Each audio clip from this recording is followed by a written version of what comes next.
up at noon. Just because we were at Comic-Con last week doesn't mean you're not getting a show today. Ladies and gentlemen, Destiny is about to take the world by storm this September, but every taste we get just makes the wait that much worse. To tease us with more information, put your hands together for Bungie's David Daig, Deej!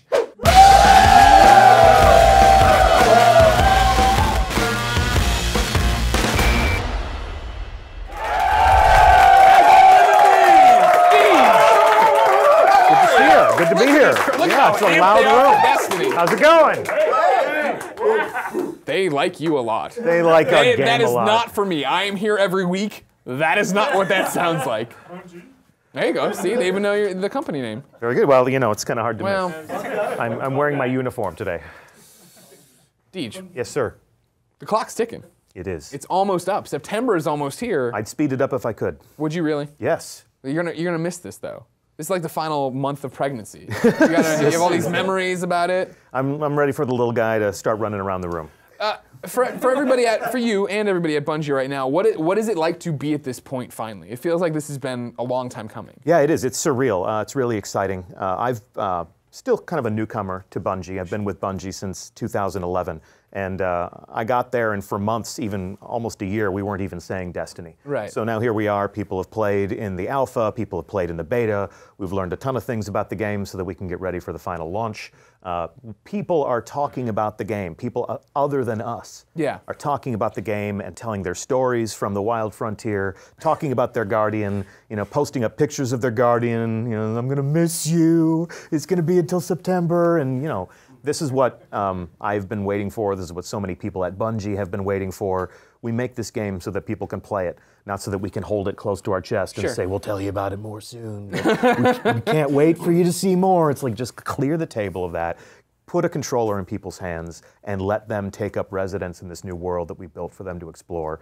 Turn it over to them and let them be the landlords. So for you then, what have been the, I guess, high and low points on this emotional roller coaster as you've gone through? Yeah, right? I think for me, you know, the low point was having worked at Bungie for a while and keeping all of the Destiny secrets, and then having IGN leak all of them for us. Yeah! That's why you have to love IGN. We have such integrity that we're like, F you to our friends, you know what? And publish everything. Here's what happened on that day. Now all of a sudden everybody's talking about our game, and they said, well, what do we do? Let's release a piece of concept art. And I was like, yeah, let's do that. So it's like you guys came and kind of like, you know, helped to loosen the jar, and we just cracked it open. So actually I can't say that was the low point. It kind of in many ways began the conversation about the game that has raged ever since. I think, you know, some of the high points are we go to E3, we play the game, you know, live on a stage in front of people. People see the game. They start to believe the game. You know, they say, is this a canned demo? Are you joking around with a controller while you stand in front of a piece of video? You know, so then we start goofing around in the demo a little bit just to make sure that it's real. You know, then the following E3, they tell us we're going to have the Crucible, we're going to have a live arena, we're going to ride 100 Guardians out on a pipe from the LA Convention Center to our data center, and they're going to play the game. And I thought, why on earth would we try to do this? But it worked. Convention Center Internet, so reliable. Yeah, right, exactly. Like at E3 where I can't even send a tweet, you know, it's like I can't text somebody on the other side of the room, and we're going to try to have people play this game. So, you know, every time we've put the game out there, let people experience it, whether it's us playing it and them seeing, or, you know, us actually saying, now you will play. It's been reassuring, it's been enlightening. You know, our community tells us what these things are. We build these things, we've got our design pillars and the best of intentions and a building full of insanely talented people. But until someone picks up a controller and plays this game, you know, until guys like this get out there and start kicking some alien ass, right? You guys make it real, you know, and you guys tell us what this thing is, and then at that point, we understand what we've created. So I think, I mean, for me, that was a big turning point in the conversation about Destiny, right? Like it had been, it felt like we had known about the game for so long, and then pieces are coming, you know, like other games are coming, so maybe it's different for me, you know, having to keep up a bit more on like what's current at the moment. Yeah. And then the lead up to it, it was like, okay, yeah, Destiny, I'm sure it'll be cool, I'm sure it'll be cool, I'm sure it'll be cool. And then when it finally hit right after E3, right, and people could finally play it, and that's when everybody was like, it's Borderlands meets an MMO meets one, and it's like, ah, and everybody's like, ah! Yeah, sure. They're all super excited to play. Sure.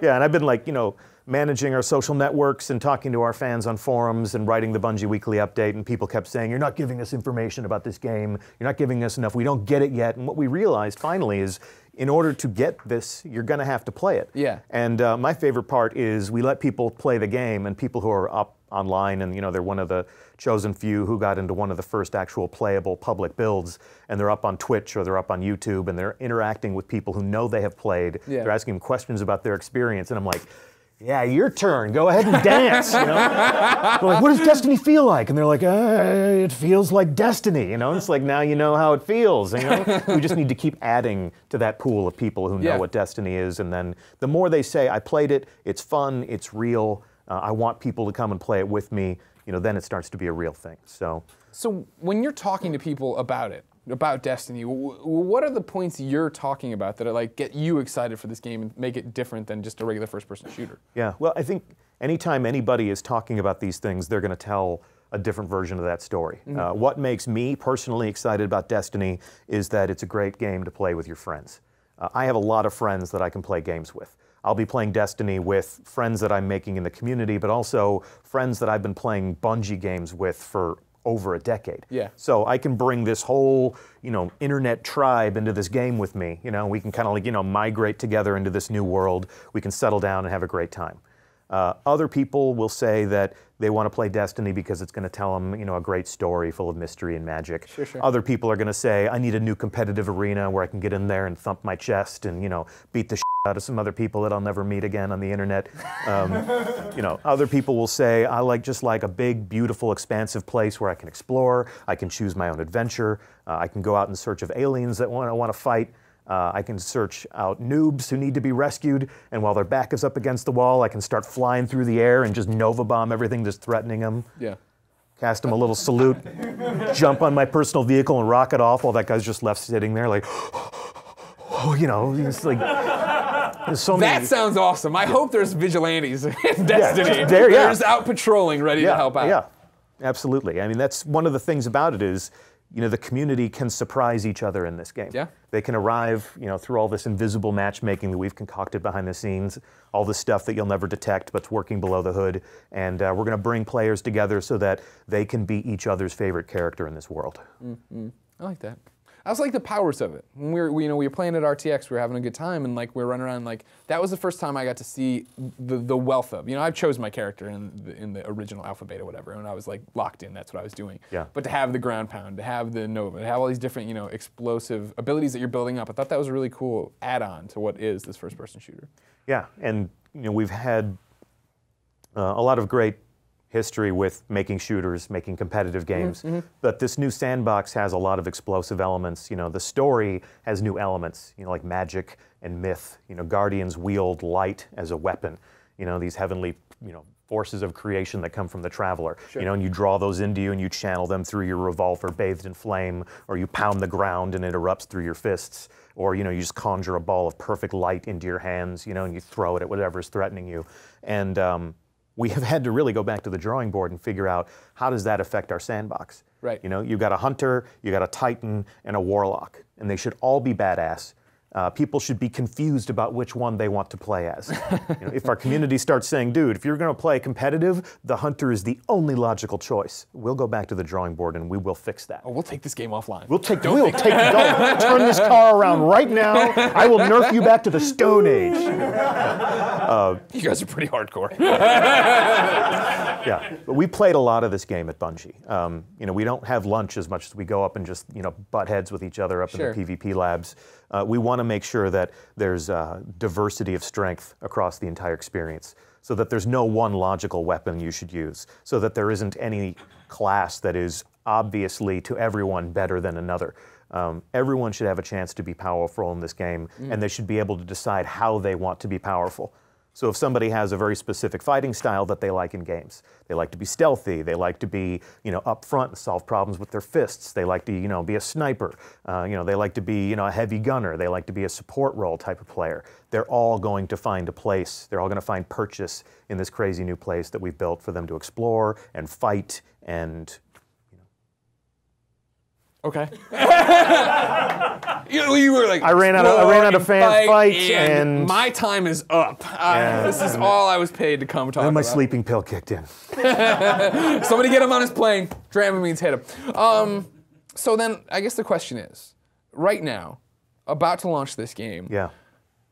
Does the foot come off the gas? I mean, like everybody's talked about, Destiny's going to be this big franchise, right? I think they were quoted as saying they put $1 billion. That was how much money it had been. $1 trillion. $1 trillion. Yeah, like they're expecting big things out of this. They're quoted as saying a lot, aren't they? Yeah.